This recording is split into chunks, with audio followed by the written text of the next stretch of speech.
Pour moi, l'essentiel aujourd'hui, c'est de toujours garder à l'esprit que cette guerre et ce conflit qui sévit pour l'instant dans cette partie du monde entraîne énormément de souffrance pour les populations locales, et je puis vous assurer que c'est vraiment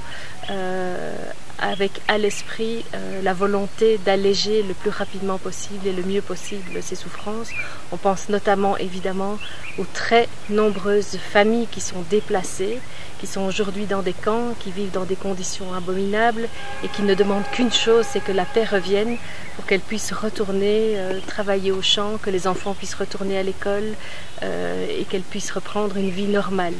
Et je puis vous assurer que pour la Belgique, c'est aussi évidemment une priorité de voir comment on peut s'engager pour essayer d'aider à ramener la paix dans cette partie du monde qui n'a déjà que trop souffert depuis longtemps. Évidemment, dans un premier temps, la Belgique a été parmi les premiers pays à dénoncer la présence rwandaise ici, demander que les troupes rwandaises se retirent et qu'elles arrêtent aussi l'appui au groupe armé du M23. Il faut aussi qu'on retourne autour de la table, que les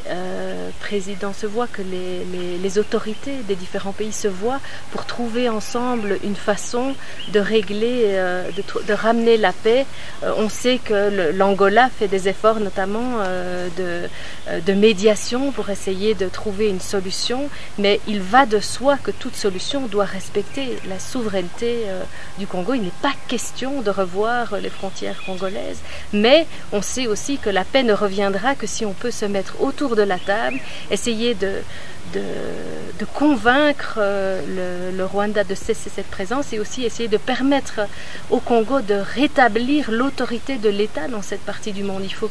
que le pays puisse vraiment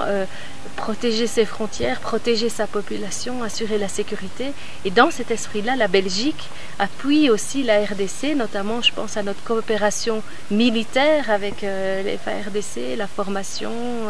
l'appui. Et donc voilà, c'est complexe, il y a énormément de dimensions, mais avant tout, il faut que la violence cesse. C'est vraiment la première priorité.